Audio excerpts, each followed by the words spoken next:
the state, but the Wiregrass area, which includes 3 different. You know, I live in this county, and I was glad to come back to Dothan, Alabama. I never knew Robert Jackson, but after talking with Chief Williams, I know he was a fine sergeant. I don't say this to be corny, but he gave his life to make Dothan a better place for us to live. We, the living, owe him something. We don't need to forget him. I'd like to congratulate the Optimist Club for the awards that you have given to these fine officers and officers to have somebody recognize them. We're very fortunate here what they do, and I commend this club for recognizing these officers. Since I came back to Dothan in 1981, this Optimist Club, manpower, are helping to get the job done, because the job is very simple, to continue to make it safe for you and your family here in Houston County. Many times, and I say it with all sincerity, and you heard. We start in the top of the second. Game tied at 1. Claudel Washington gets a base hit to right field off Marty Bystrom. Chris Chambliss scores. Jerry Royster will also score. Bruce Benedict safe at third. The Braves have a 3-1 lead. Bottom of the second, Philadelphia trailing 4-1. Pascal Perez delivers, and Von Hayes connects. 2-run homer, one of 2 homers for Hayes on the evening. It was 4-3 Atlanta. But then in the top of the third, Dale Murphy steps up, and he gets all of a Bystrom pitch. Deep drive to left center field, 2-run home run. Atlanta on top by a 6-3 score. Still in the third inning, Bruce Benedict, the batter, double play ball. Mike Schmidt throws to Juan Samuel for 1. Samuel's throw gets past Greg Gross, one of 5 Philadelphia errors. Chris Chambliss scores. The Braves win it 8-6. I'm Michael Stone for NBC News.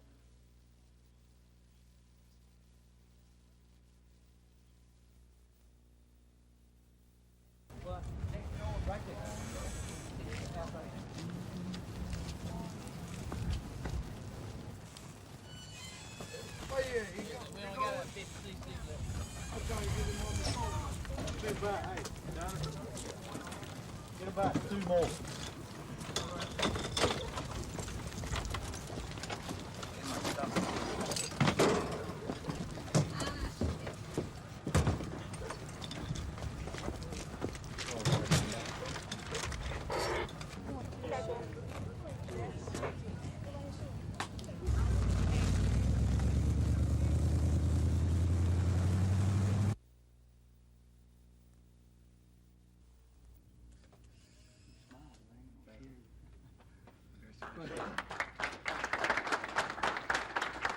Stokes was involved in the investigation, spent more than 1,000 man-hours trying to find out who committed the homicide. We've had some good leads, but we've still not had enough. It's no reflection on them. The case is still open. They still are working the leads, but they need some help from the public. What would be better for?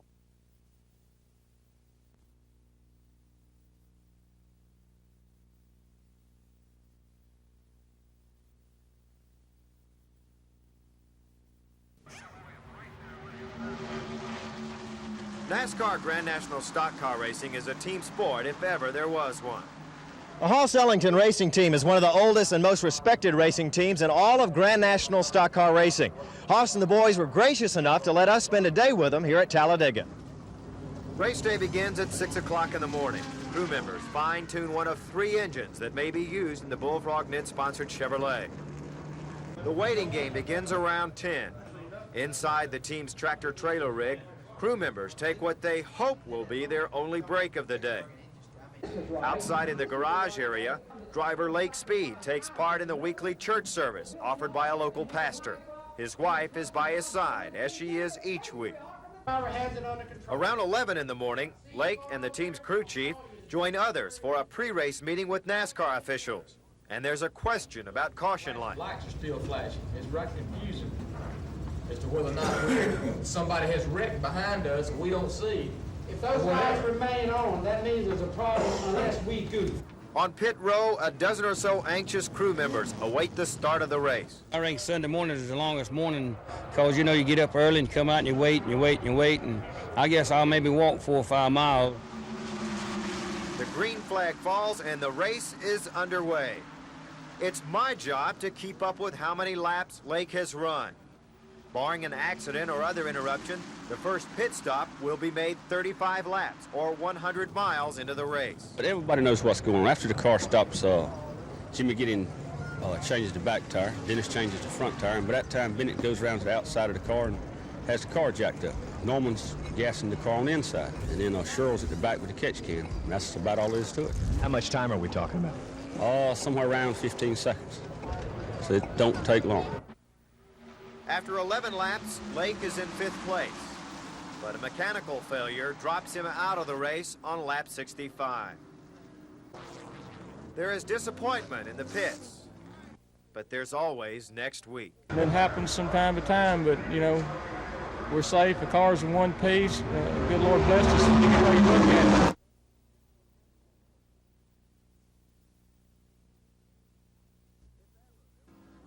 If ever there was a time to measure fuel consumption, it was Sunday.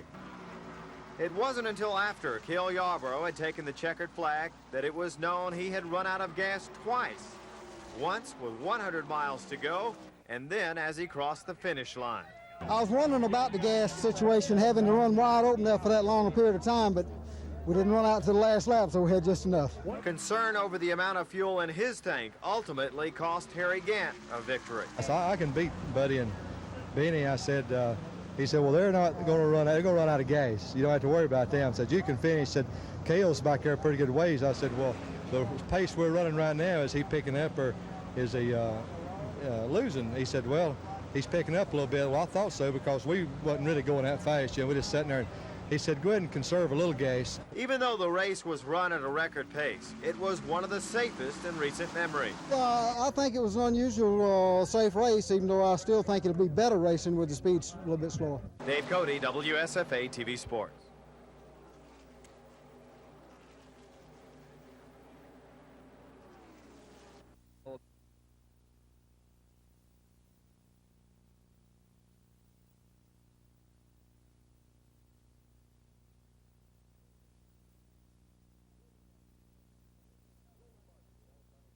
Roland Martin, the all-time Bassmaster money winner from Clewiston, charges into the lead as expected. His impressive 7 bass limit and 27 pounds, 13 ounces gives Martin almost an 8-pound advantage. But the fickle fish leave Martin floundering the second round of fishing. First-year rookie pro Randy Link, a guide on Lake Norman, North Carolina, sails into a 2-pound lead over Texas fishing pro Tommy Martin, followed by Roland Martin. We got a new leader. Unheralded Charles Ingram, a non-winner on the Bassmaster circuit, pulls off a third-day upset. Coming from 7 pounds off the lead, the Columbia, Tennessee fisherman hauls in 25 pounds, 10 ounces of largemouth bass in the final 9 hours of fishing. I want him to tell us what it feels like. Well, if you have to wait on Roland Martin to weigh in and Tommy Martin, boy, I've been as nervous, the longest 30 minutes I've ever had in my life.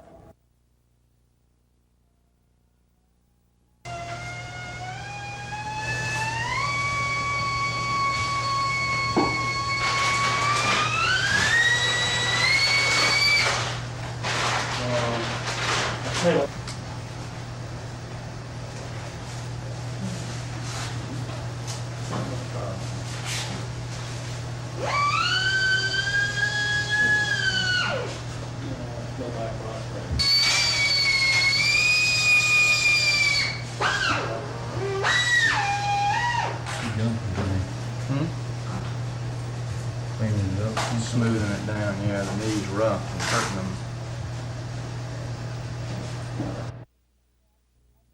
Activities we have, as well as what kind of industrial. We block off the inside parking area, and all of our existing industries do displays to promote themselves to the area and to set up a better rapport between the chamber and the existing industries here in Elba and generally in Coffee County.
y'all have any weapons? Not in the car.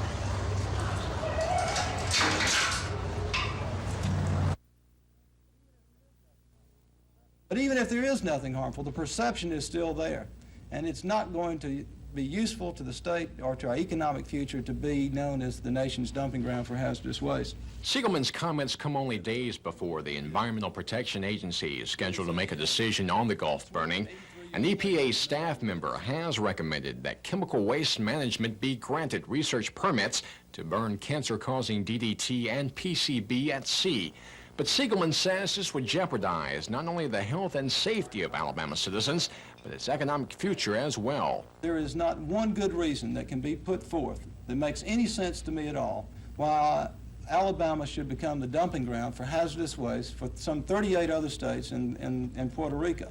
The Secretary of State is especially worried that high-technology industries will stay away from the state if the burning is allowed.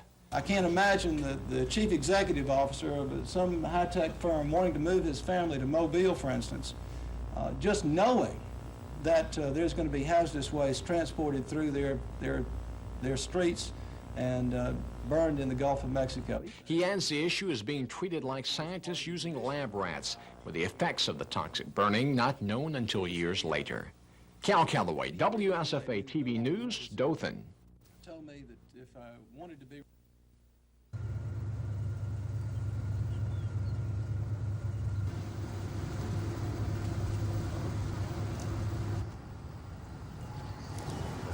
Please, stay here back to the edge.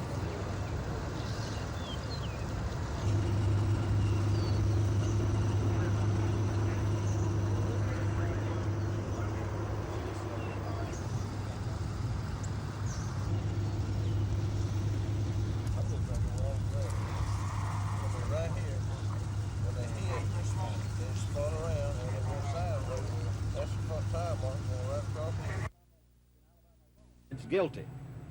In Alabama alone, there is documentation to show that at least 10.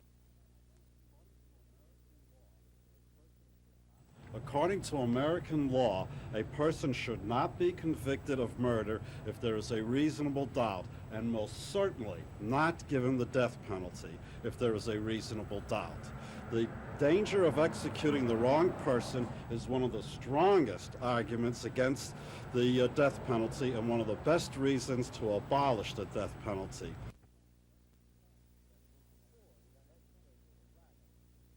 That it is the poor, the uneducated, the blacks and the Hispanics who are given the death sentence and who are executed all out of proportion to their numbers in the general population. Sometimes there is more than a shadow of doubt about their guilt, such as the case with James Adams.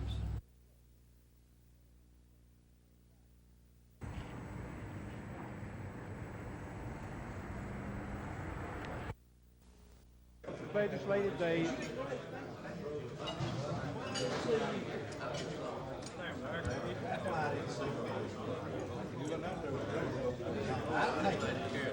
You missed it, right? I got hit in motion.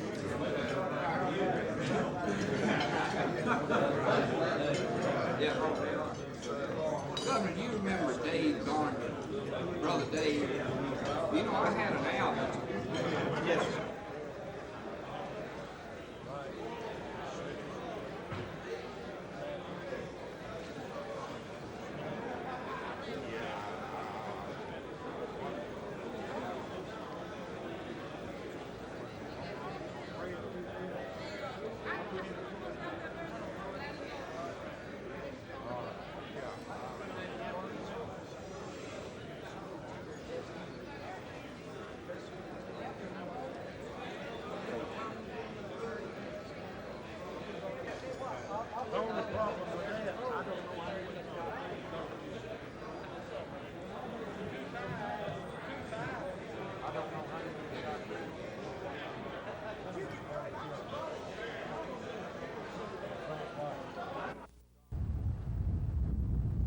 The Women's Professional Golf Tour, or WPGT, was the first developmental tour for women to offer tournaments on a weekly basis.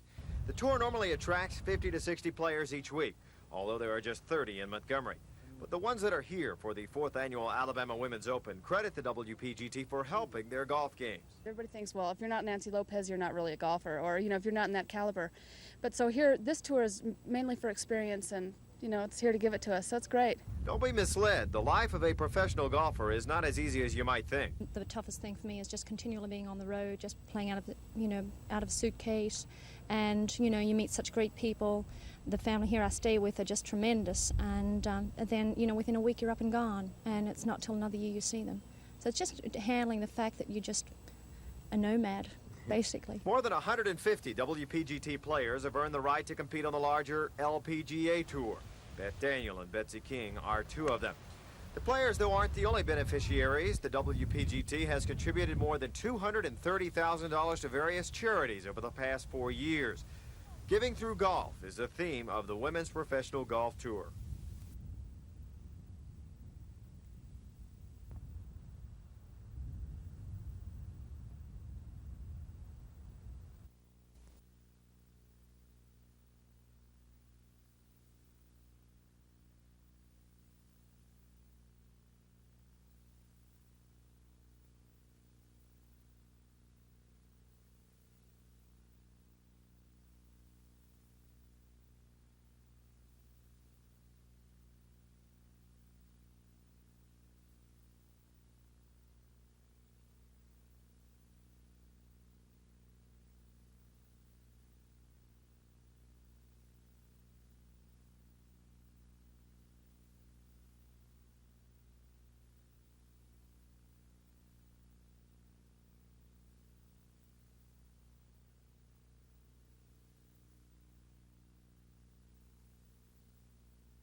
I like to be in the lead the last day. Does it make you scared? No. No, I just have to go out and play well again tomorrow because one shot is nothing. That can go in one hole. Loretta Alderetta, playing with Larson, slipped to a 75, bogeying the final 2 holes, unable to get down from the sand here. Mary Ann Hayward had one of the day's better rounds, a 72. She is 3rd at this point, 2 shots behind, and very much in contention in tomorrow's final round. Well, the course played completely different than yesterday. We had a crosswind on most holes, which made ball placement a factor, and I think it was a good round. I think a 72 today is just as good or better than a 73 yesterday. You obviously will gain some ground. On 17, you elected to play standing on the cart path. You could have moved that ball, couldn't you? Yes, I could have taken a drop from the path, but there was a tree just on the right side of the path, and I'd be close to the tree. So I elected just to hit it while standing on the path. You missed the green, but you got up and down and saved the par. How many times were you able to do that today? Well, I think I hit 14 greens in regulation, so, and I saved 3 of those greens that I missed, so my chipping was good. Final round tomorrow at Lagoon. The final foursome will go off about mid-morning.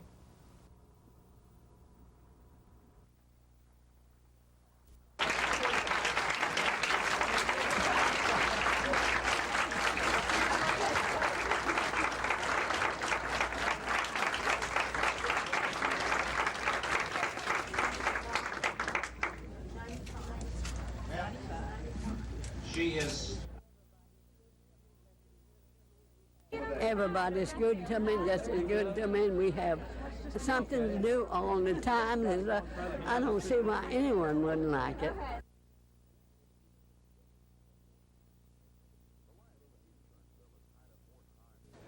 The liability insurance bill has tied up more time than most other bills that have been debated in the Senate or House, and tonight was the final shot at passage.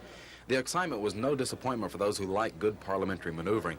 At contest in this bill is a requirement that if you choose to buy liability insurance for your car, you must buy a minimum amount that bumps the current limits up about 50%. Although the bill focuses on insurance, trial lawyers were busy gathering support, and so was AEA's Dr. Paul Hubbard, all in favor of the measure. Those opposed to it worked on the grounds it was requiring minimums that most people already buy and would force those others who can't afford more insurance to drop what they now have. Most of the day was spent filibustering at the microphone around a crowded pit area, or splitting hairs over procedural questions, or listening to lobbyists, or filibustering some more, or discussing more rules. And adding to the interest shown toward the bill, everyone sat down, listened, and took part in a lengthy roll call vote which highlighted the long day. Hettinger. Hiley. 49 ayes and 48 noes.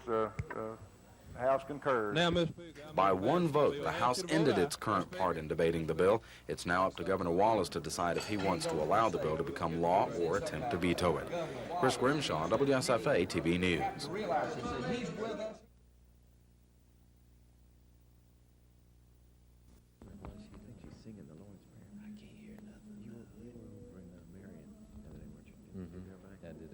That's really nice. I think it takes some of the edge off for the American players. I think that's one of the great motivators for our team. And you always hear the kids talking about wanting to play against the Russians, and I wish they would come, and I wish we could get the political thing out of it till they would come. But I think as far as the players are concerned, they look forward to playing against them. And here's these two ferrets in there just praying away and saying their beads and pushing them beads aside with their beak, you know, as they'd say their prayer. I dreamed that I might be of some meaning. My grandma had a lot of faith. He didn't have one of these degrees, wasn't ordained, but he did most of the preaching in our place. He is the most educated one. He went to the 3rd grade. And I'd have to spend eternity with the ugliest woman in the world change his leg. Okay. Well, I'm next up. I looked down and made it up here, and for all the sins and transgressions that he committed down there on earth, he's going to have to spend eternity with the second ugliest woman in the world change his leg.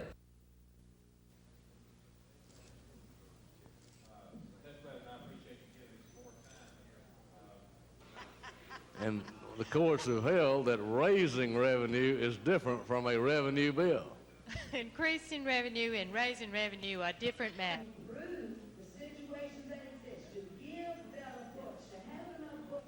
To put some force on some people and some pressure on people to bring about reform in education.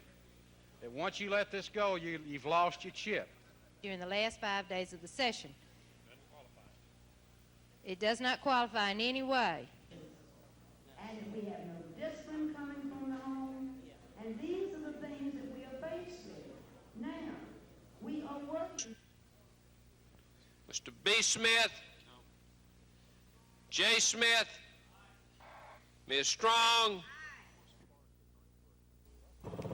This is what sparked the controversy, a bus maintenance facility now under construction just outside of Ozark.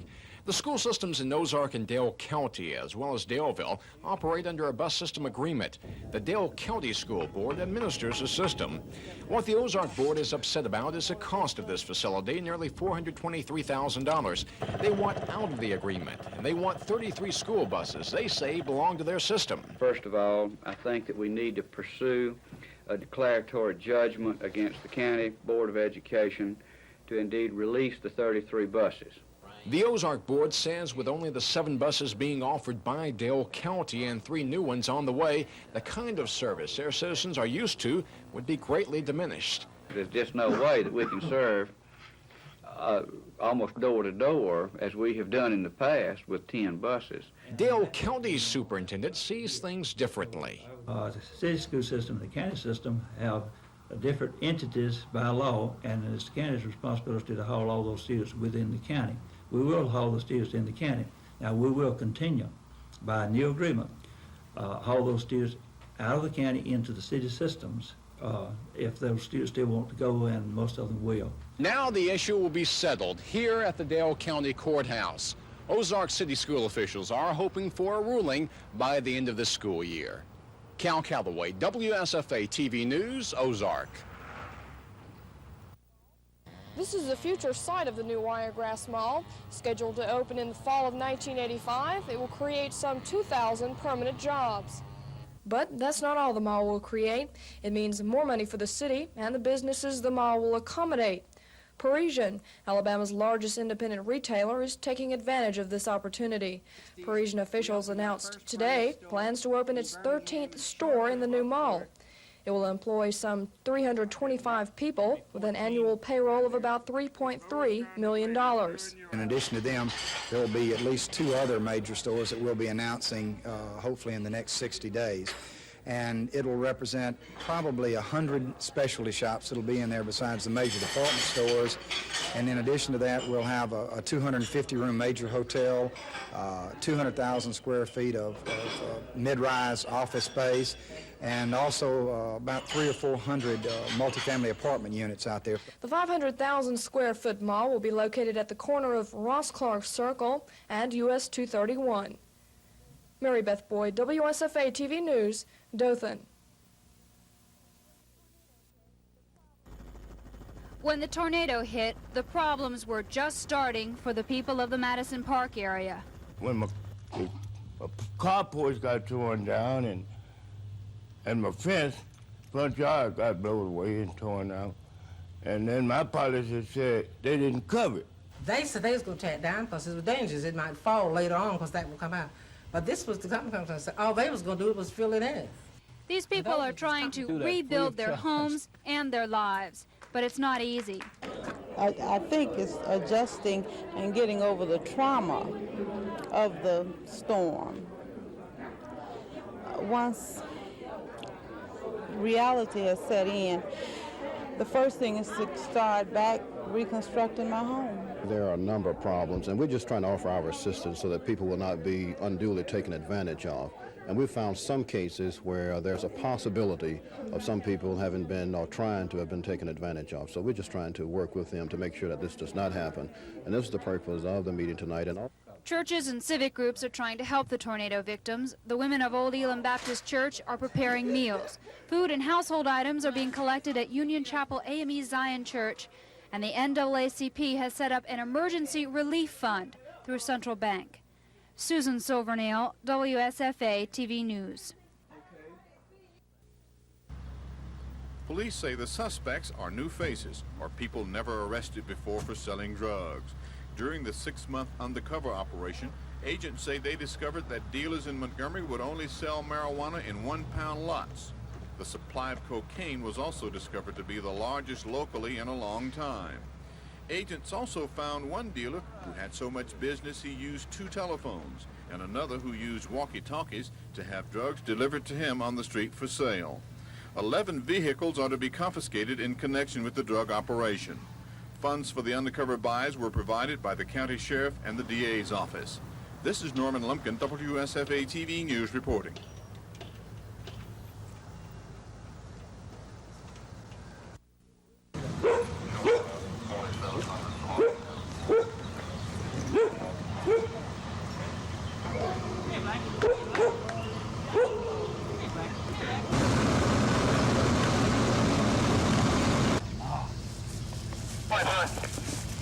Show me 10-7 and 10-47 for you, strong with code 10.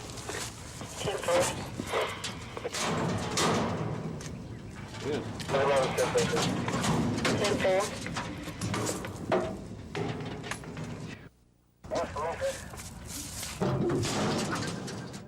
Police were busy all day in the Macedonia community off of Woodley Road, rounding up any and all dogs that were running loose. It was in this neighborhood that a rabid raccoon bit a dog earlier this week. We've got 1 or 2 we got up this morning. They were both of them were sick. I'm not sure exactly what it was, but they were both sick. Neither one of them had rabies shots or any papers on them. Police say on the first day of their cleanup here in the Macedonia community, 75 dogs were either picked up, locked up, or put on a chain. That's just the first step in ending the rabies threat here. It's not an easy job catching up with the 200 or so dogs police think are running loose around here. At times, tranquilizer darts must be used.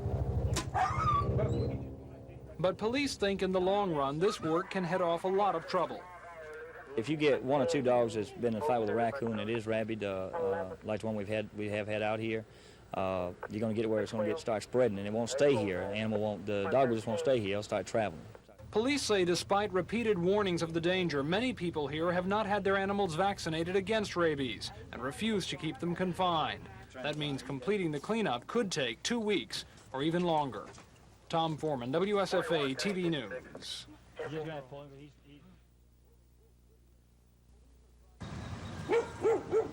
Police are trying to round up what they think may be as many as 200 stray dogs in an area south of the bypass off of Woodley Road. Police say on the first day of their cleanup here in the Macedonia community, 75 dogs were either picked up, locked up, or put on a chain. That's just the first step in ending the rabies threat here.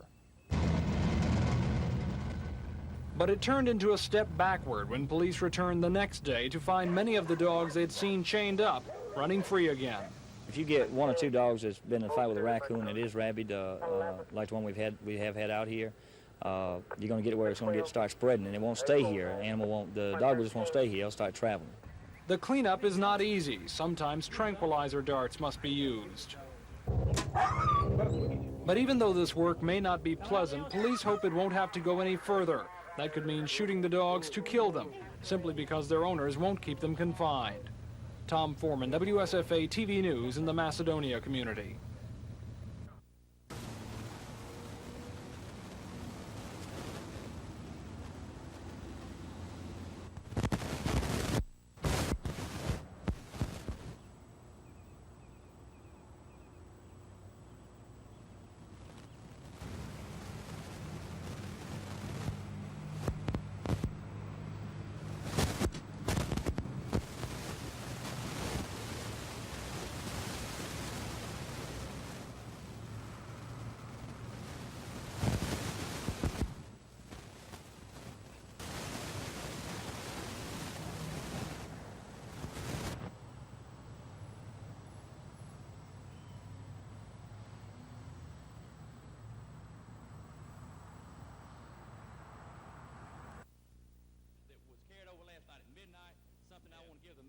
Senate, and I think we're doing the children, the underprivileged children in this state.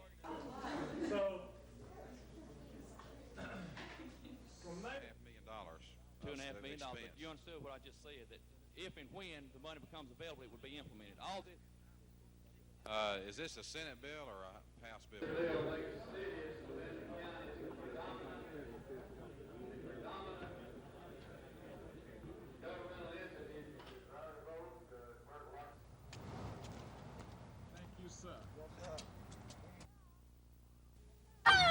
Last up. Let's go.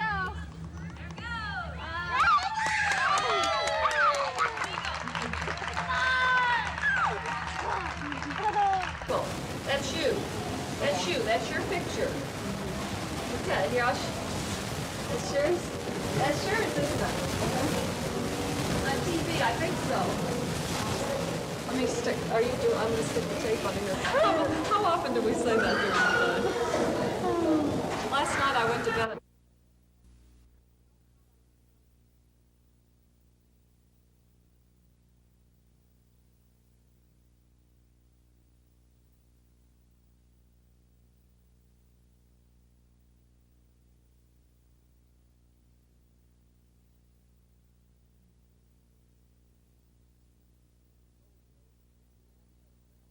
We told Joe that we already had a valid and enforceable contract with him and that there is no basis for demanding a renegotiation. Joe has now seen fit to withhold his services from the team. On Wednesday, May the 9th, 1984, the Birmingham Stallions filed suit in Jefferson County Circuit Court Equity Division to have the rights of the Stallions under its contract with Joe enforced by the court. The Birmingham Stallions feel that it is extremely unfair to the Birmingham Stallions franchise, its coaches, its players, and most of all, its fans, for Joe to make these demands and to leave the team at this crucial point in the season. I think it's going to be nice. Okay, at least I'm going to be getting back to playing football and talking about football, because all this talk about courts and judges and lawyers is really kind of been tedious on me, because it's kind of just detracted me from my preparations a little bit. I don't think it's a big secret that that I have had my problems with the Buffalo Bills management, and I'm not going to, I don't want to get into that thing because I feel like that it's in the past now, and, I don't have to worry about it anyway. I feel like that I had a very successful career in Buffalo. I was able to do the things that I wanted to do on the field. I had great relationships with my players and with my coaching staff. The fans had always treated me nice, and I have nothing but fond memories of Buffalo. But management, we had at times we didn't see eye to eye, and it caused a lot of problems, and it caused a lot of scars, and a lot of those scars still haven't healed. So, I think it's best that I not even talk about it.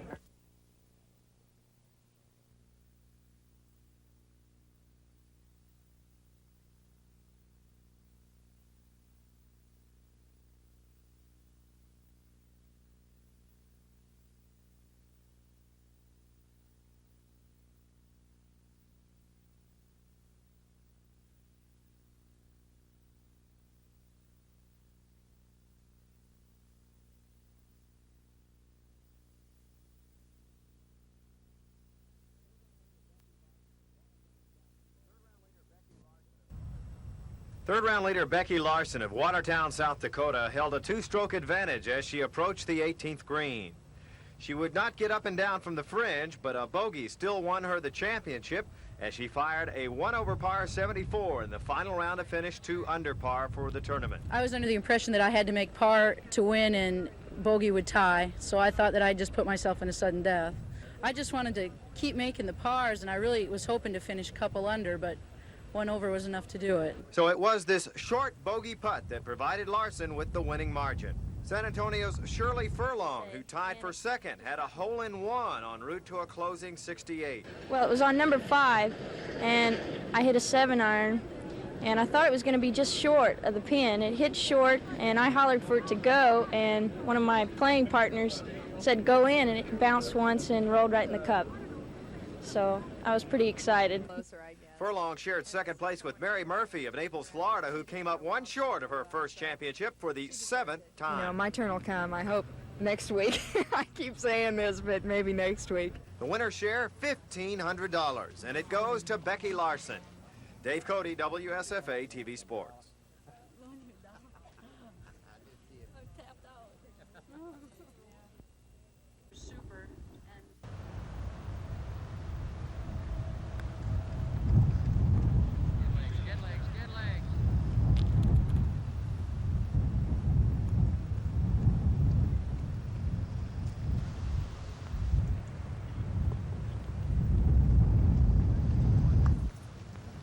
I've only won one other tournament, and it wasn't with this tour. I enjoy playing with this tour, and I've finished fairly well in a couple of their tournaments.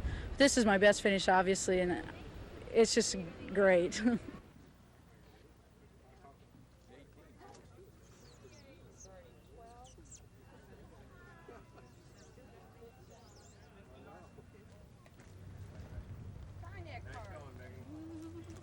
Thanks, Mike.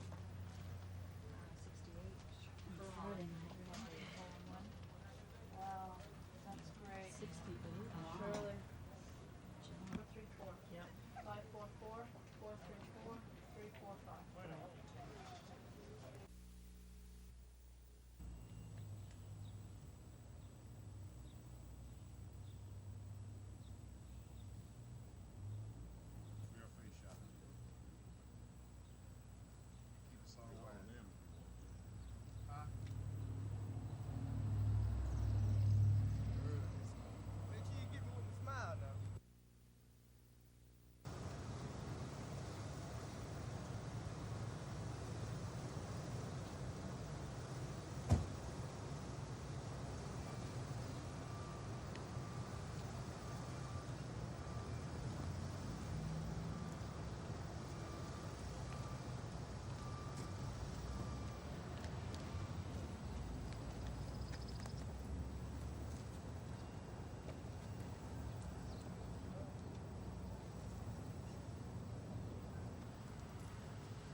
The upper chamber has spent most of the afternoon going over the massive budget document.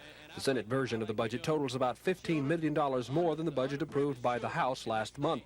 In addition to 15% pay raises, the budget would fully fund the state's kindergarten program. Senator Hinton Mitchum of Albertville, the chief advocate of the education budget in the Senate, says he hopes they'll pass the spending plan tonight. The education budget will have to go back to the House for approval of Senate changes. The House has changed its mind about the so-called municipal option bill. Yesterday, House members decided to send back to committee the bill that would allow cities in dry counties to vote wet.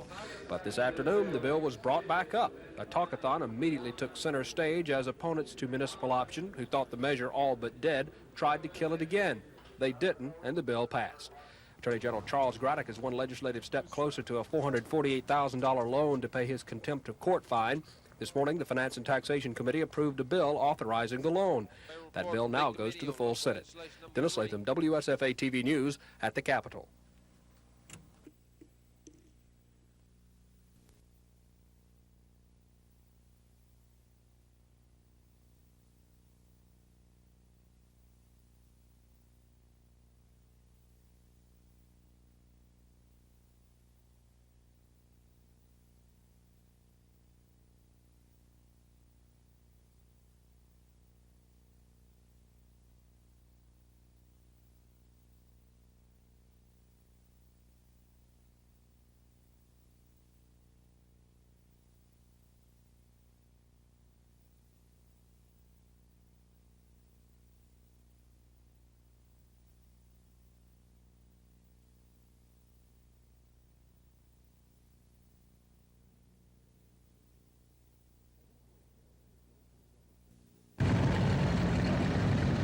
Annapolis, Maryland is located on the Severn River, near the mouth of the Chesapeake Bay, midway between Baltimore and Washington, D.C.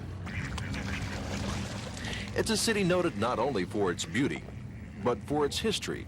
In fact, there are more standing 18th century colonial buildings in Annapolis than there are in Williamsburg, Virginia. We're very proud of that, and we're very proud that we've maintained the ambience that was here almost 200 years ago. It's a city rich in tradition and history. George Washington resigned his commission from the Continental Army in Annapolis, and it's said that he dined at Middleton Tavern.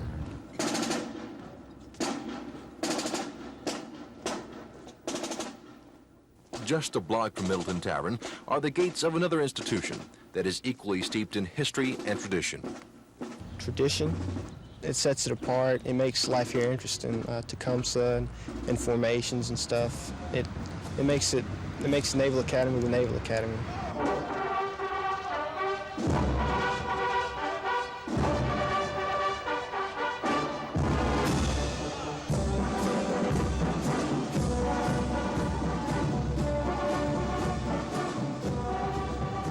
The Naval Academy carries the trappings of a normal university, but there are always constant reminders that this is a military institution.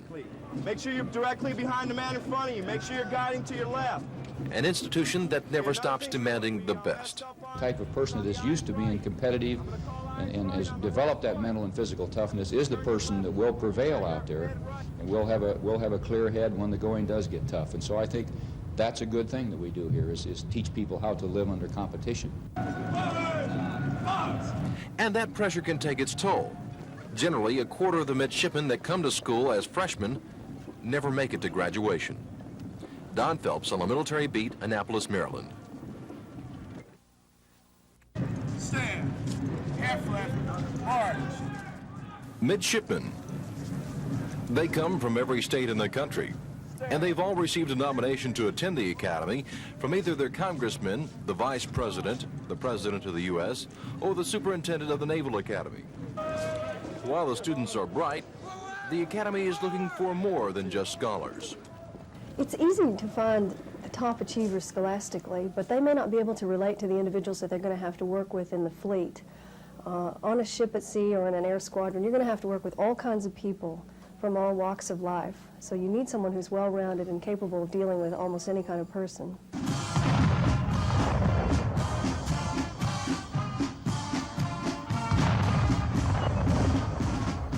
Of about 14,000 students who apply to the academy each year, only 1,300 will meet the mental and physical requirements and go on to become midshipmen. Freshman Gary Walker of Montgomery knows the thrill of being accepted and the disappointment of being turned down by the academy. Well, that was pretty discouraging, but like they always tell you when you're applying for here, to make other plans, because you never know, and I'd made the other plans, and I knew what I was going to do if I didn't get accepted, and I went ahead and did it. What Gary did was go to Auburn University for a year, reapplied to the academy, was accepted, and is now majoring in aerospace engineering. How do you find a central? Yeah, right. Capital Y bar or capital X bar is equal. Like Gary, 80% of the midshipmen are majoring in an engineering or scientific field. A demanding schedule of academics and physical fitness training greets the students daily and sometimes overwhelms them. You'll hardly find a midshipman who hasn't asked himself at least once what he was doing there. Bill and Bo Stevens from Ozark, Alabama have made it through 4 years at the academy. Bo says he has doubts about why he was there at times. Things are going bad right now. You know, I got to keep my chin up, you know, and look a little bit broader. You know what's going to happen. You got to keep your priorities set straight. Everybody has their doubts. You know, we have a bad day. If you have a bad day around here, things will get better tomorrow. Don Phelps on the military beat, Annapolis, Maryland.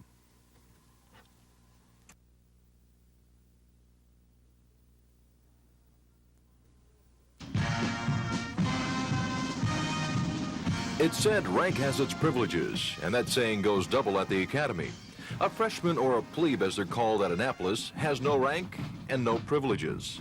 For plebe Gary Walker from Montgomery, it meant doing without things he took for granted at home. I just enjoy listening to music. I particularly in high school enjoyed it when I studied. And that's been a kind of strange habit to get into, studying without being able to reach over and turn on the stereo and listen to something. Plebes are not allowed to have radios or TVs, and even dating is taboo for part of the year. But plebes will tell you they don't have much of a chance to think about what they can't do, because they have so much to do. You don't have much time to yourself. It's mostly your days are scheduled out every day. Upperclassmen say things don't slow down that much for them either. You can't really neglect one thing or you'll fall behind, and you can't afford to fall behind. Come on, Dennis. That's the way the academy is designed, to challenge midshipmen every day. Rear Admiral Charles Larson says a student shouldn't be able to coast through the academy. They learn accountability, integrity, honesty, leadership, and that they have the mental discipline and the toughness to go out there and be successful in society. Midshipmen John Ball of Ozark and Anthony Jordan of Montgomery are roommates at the academy. Both are sophomores, and both say although their schedules are not as rigid as when they were plebes, free time is still at a premium. The academics get harder because you're getting into your major, and that really is harder. And it's possibly the toughness of the academy, the demanding physical and mental training, that provides midshipmen with their best edge to make it through the 4 years. Because that's what draws the students closer together. It's a lot of work, but we have a good time because everyone's here together, and they just kind of help each other out and get along. You get real close to the people in your company. And that closeness allows the midshipmen to work as a team when they have to tackle tough and complicated tasks. Don Phelps on the military beat, Annapolis, Maryland.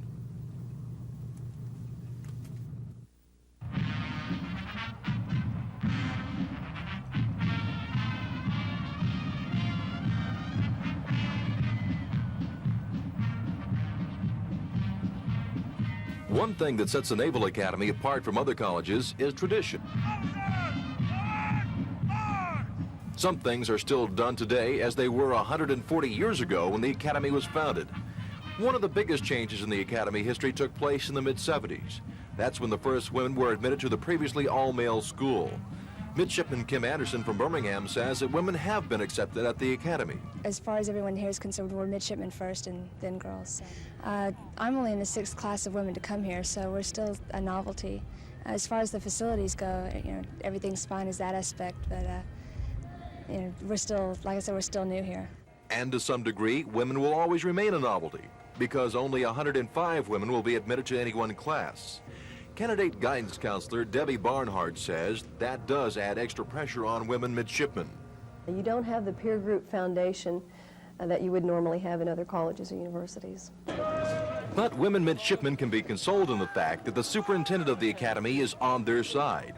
He has 3 daughters that are either at or near college age, and he believes that women have a place at the academy. They're part of a new era here, and that they are setting an example and they're blazing a trail. Don Phelps on the Military Beat, Annapolis, Maryland.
Miles of a person's home on a route that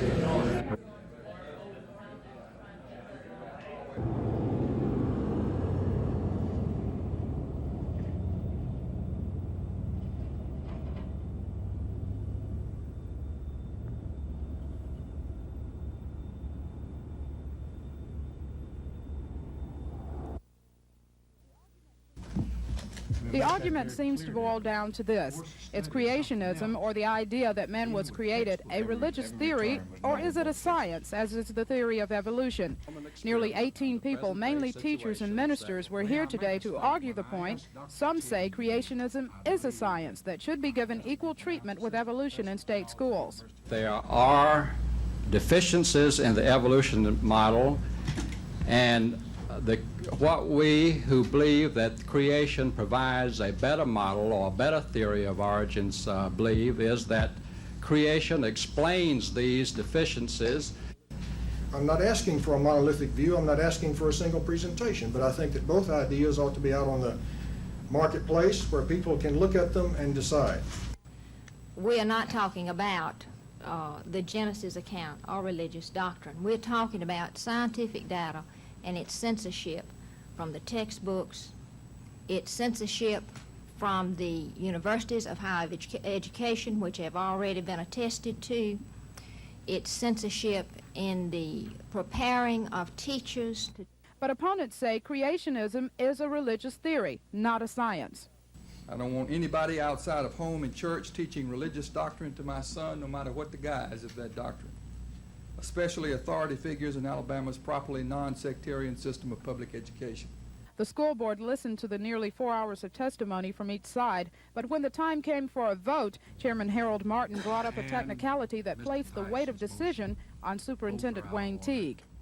Because the state law says that all instructional recommendations must come with a recommendation from the state superintendent of education. Dr. Martin and the board, I cannot recommend that creationism be taught in public schools of Alabama. The motion is dead, the Bostwick resolution is dead, and so is the substitute. Betty Bostwick, a former member of the State Textbook Committee and sponsor of the creationism resolution, criticized the board's action as a means of sidestepping a vote and called it a loss for Alabama students. Lois Russell, WSFA TV News.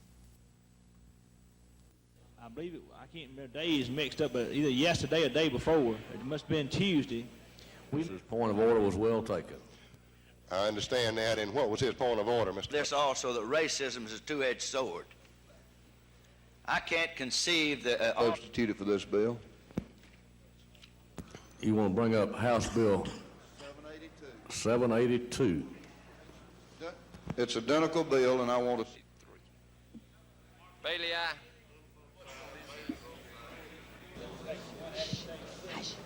House Bill what now? 46. All right, House Bill 46. Any objection to suspending the rules and calling that up out of order?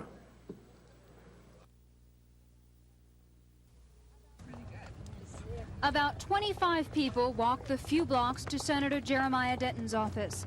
They want Congress to stop funding the testing and deployment of nuclear missiles, as long as the Soviet Union does the same thing.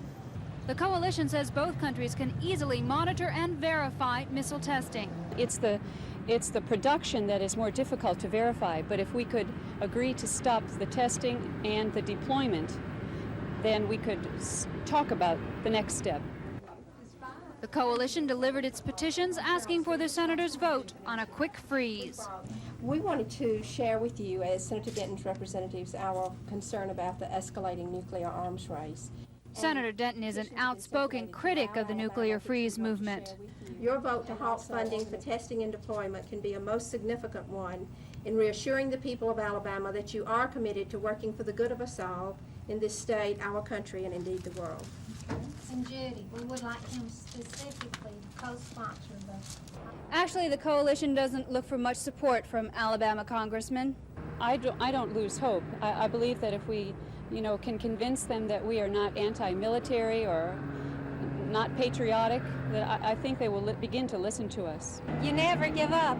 Susan Silvernail, WSFA TV News.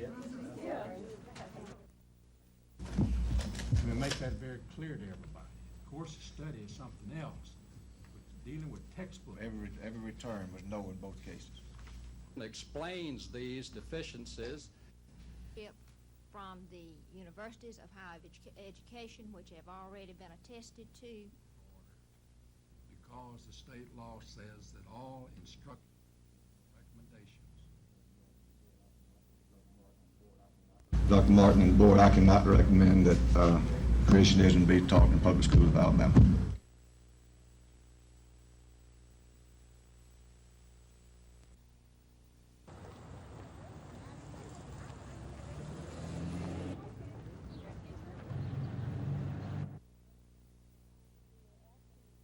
We are asking for Congress to stop the funding of the testing and deployment of nuclear weapons, which is very easy to verify. I mean, we're verifying it all the time. It can be verified. Yes, it's the production that is more difficult to verify, but if we could agree to stop the testing and the deployment, then we could talk about the next step.